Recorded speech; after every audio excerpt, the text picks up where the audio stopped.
Sir વર્જિનિટી એટલે શું કહેવાય ને? વર્જિનિટી કયા કયા કારણોથી નક્કી થાય છે?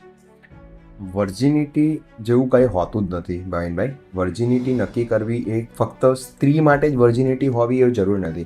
આપણા દિમાગની અંદર અને આપણા કલ્ચરની અંદર એવું કહેવામાં આવે છે કે વર્જિનિટી હોય તો જ સ્ત્રીની સાથે જ્યારે ફર્સ્ટ ટાઈમ સેક્સ કરવામાં આવે છે તે વખતે બ્લીડિંગ થાય એને વર્જિનિટી તરીકે ઓળખવામાં આવે છે, જે બિલકુલ ખોટું મિસકન્સેપ્શન છે. લોકોના મગજની અંદર મોટામાં મોટું વહેમ છે.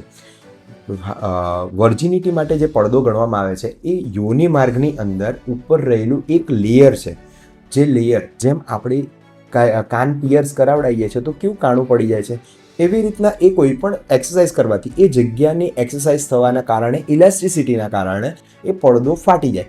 અને એ ફાટી જવાના કારણે એ ફાટી જવું પણ ખૂબ જરૂરી છે. જ્યારે પીરિયડ આવવાની શરૂઆત થાય છે ત્યારે પીરિયડને બહાર નીકળવા માટે એ તૂટી જવું પણ ખૂબ જરૂરી છે.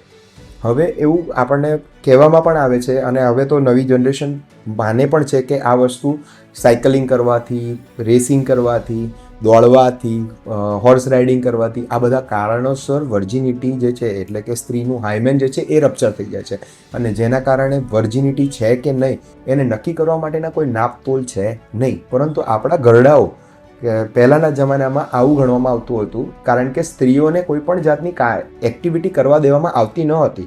સ્ત્રીઓને ફક્ત ને ફક્ત એવું જ કહેવામાં આવતું હતું કે તમારે ચૂલા ચોકા કરવાના છે. એટલા માટે પહેલાંના જમાનામાં એટલા હાઈમેન રપ્ચર થઈ જતા ન હતા. પરંતુ હવે નવી જનરેશન સ્ત્રીઓને પણ એટલું જ ઇક્વાલિટી આપવામાં આવે છે અને એમને પણ એટલી જ એક્સરસાઇઝ અને એટલી જ એક્ટિવિટીમાં પાર્ટ લેતા હોય છે.